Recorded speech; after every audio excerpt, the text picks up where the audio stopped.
Welcome to the Cybersecurity Happy Hour podcast. I'm your host, Christie, and this is episode 36, where I'll be speaking about the ISO 27001 SOA and the risk treatment plan. Now, in the ISO 27001, the SOA stands for Statement of Applicability.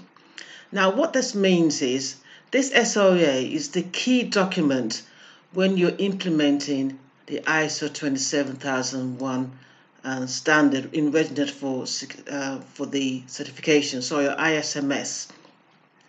And what this does, it outlines the controls that are applicable and that your organization selected in order to address the information security risks.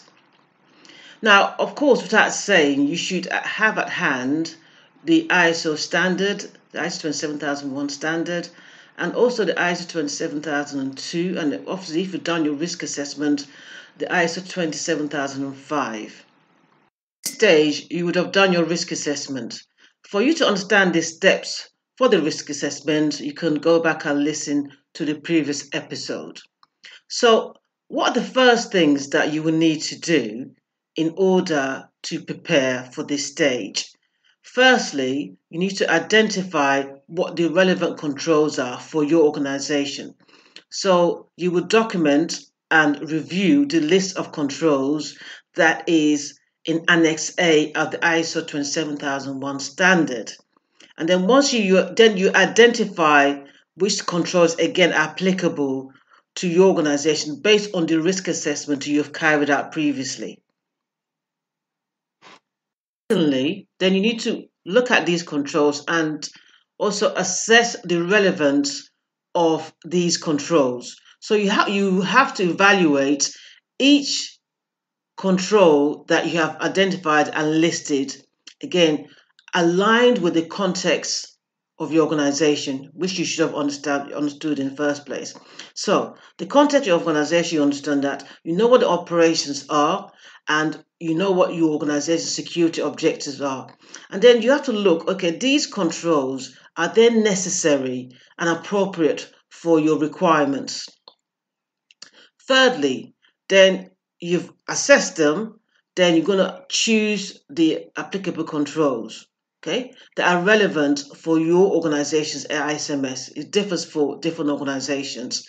So things you would consider are, what are your legal requirements, your regulatory requirements, again, understanding what the businesses are and your levels of risk.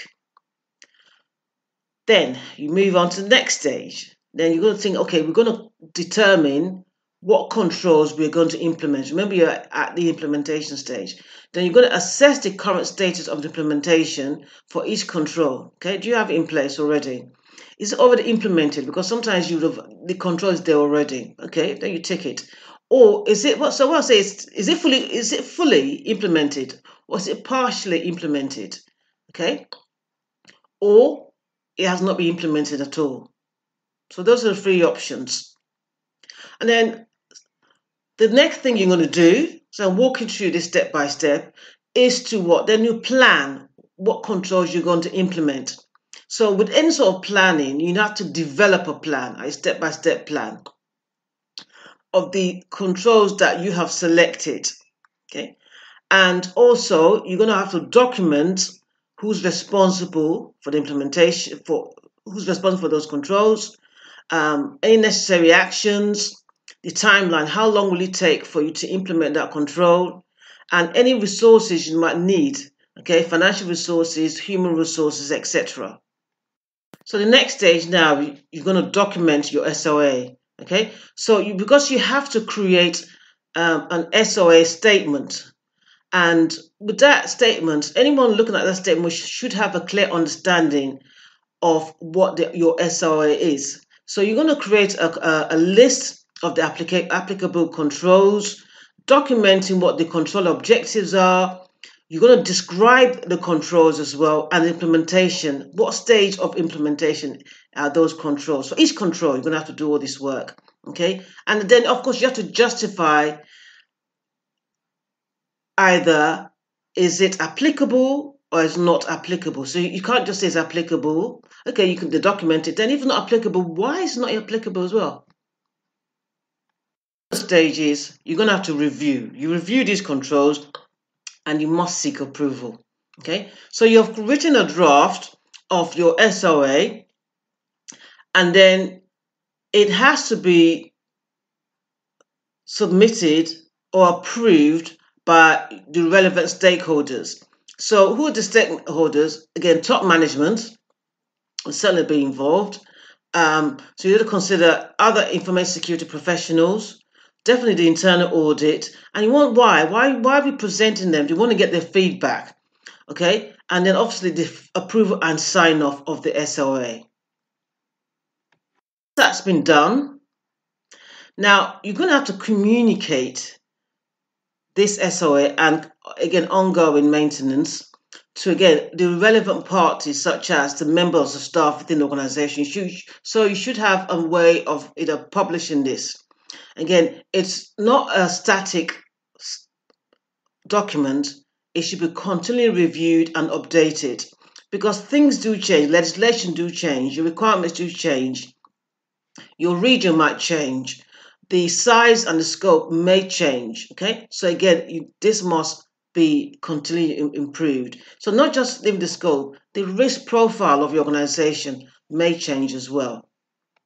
Remember, the SOA is really a critical part of the ISO 27001 implementation. You cannot say you've implemented without having an SOA. If the external auditor arrives to do the external audit and there's no SOA, I think they're just going to just stop and just walk away. Okay, so this must be done. I would say this is mandatory, that must be done. Again, what's the benefits of this? It kind of gives you an insight and provides that roadmap from A to Z, okay, for you to implement the controls to protect your information assets within your organization, not just protecting them. You're going to have to, you're managing those information assets as well. It may come across as a simplified task, but depends on your previous controls. If you're doing what you're supposed to do, your controls are monitored, then I might say this might be easier, but if they are non-existent, then you really have to start from ground zero. Okay, so now the next sector I'm going to speak about is the risk treatment plan. So you've done the SOA. Okay, now the risk treatment plan again is mandatory. You can't escape this. Okay, so it is part of the ISO 27001, the ISMS system. And what does the risk treatment plan do? It gives you a brief, it gives you a summary of the risks that you've identified. Remember, you've done your risk assessment, and also provides some kind of response for each risk. So you identify the risk, you know what the response are, you've done your controls or identify your controls already, and also who's responsible for managing this risk, who owns this risk, okay? And the key thing is, once you've documented this, the risk must be addressed. So it must have a date that you're going to apply the risk treatment. So what does the risk treatment do? It helps you to plan for the ISO 27001, and it helps you to identify and mitigate against the risk, and mitigate again the treatment, and it helps you reduce the impact of those risks. Okay. So what are the steps to follow? So again, the risk assessment that you've already conducted, you need to go back and review it. So look at the results of the risk assessment that you conducted during the implementation process. And again, you must fully understand what the identified risks are, the likelihood of that risk being actualized, okay, the impact of those risks, and what are the current risk levels. You might identify numerous risks, okay? However, you need to prioritize the risk. Okay, so you're looking at the criticality and the significance of the impact of those risks if it's actualized. Okay, so you're going to look at, okay, then which do we deal with first? You deal with the critical and high risk. That gets prioritized first. because if something happens, then they're going to impact the organization and obviously the overall ISMS. Going again to the last episode, you have to identify the risk treatment options. Okay, so what are you going to do? Are you going to transfer the risk? You want to implement controls, apply certain safeguards, looking at any best practices, or totally avoiding the risk. Remember, you have to do the risk assessment before you avoid the risk. And then once you've documented and done that task, then you have to select what risk treatment options, what measures you're going to put in place for each risk that you've identified. Okay. Now, what controls? So you could consider the technical control. It could be a physical control, it's a physical risk, or organizational. Okay. So you need to choose which is the best option to treat that risk. And again, you have to look at your organization resources and the objectives of the organization. Furthermore, then you need to determine what the control implementations are. Okay, so you have to document the steps, what actions need to be taken in order to implement the selected risk treatment. So if you're going to transfer the risk, what are the steps to transfer the risk? Okay, so again, there must be some kind of accountability. So you need to assign the responsibility to someone, a member of the team. Okay, so ideally the role, because if you put a person's name, let's say John Smith, and John Smith leaves, who's responsible? So the name and actually preferably the role. Okay, establish the timelines again, and then allocate the necessary resources in order to implement these controls. As always, you always monitor. We monitor and we evaluate and review. Okay, so this is an ongoing process, because sometimes we might implement a control and it might not be working. So you have to keep your eye on it. So if it's not fit for purpose, then you can either add a compensating control or eliminate or introduce a new control. Okay, so review your risk periodically. Okay, now obviously the thing you need to keep an eye out for is that new risk can be introduced as well, or the current risk levels may change. There are different triggers why new risk levels will change. Maybe you have there's been a huge amount of onboarding, or your company is being bought out by a competitor, or is expanded. That will introduce new risk. If you introduce new technologies, may introduce new risk as well. If you operate in a different region, it may introduce new risk. Okay, so you have to keep an eye on it to ensure that risk treatment plan is up to date and current, and always aligned with the business objective, and most importantly, it is compliant with ISO 27001 requirements. I've done this in two parts. I started with the SOA and the risk treatment plan. Remember, you must complete your SOA first, okay, before creating your risk treatment plan.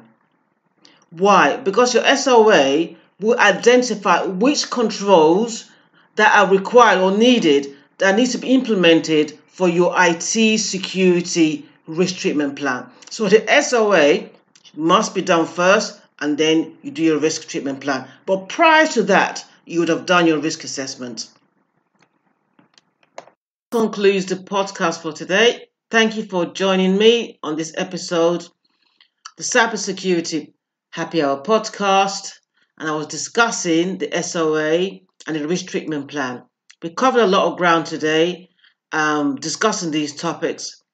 And please remember, again, if you want to implement these controls, remember, get the standard first.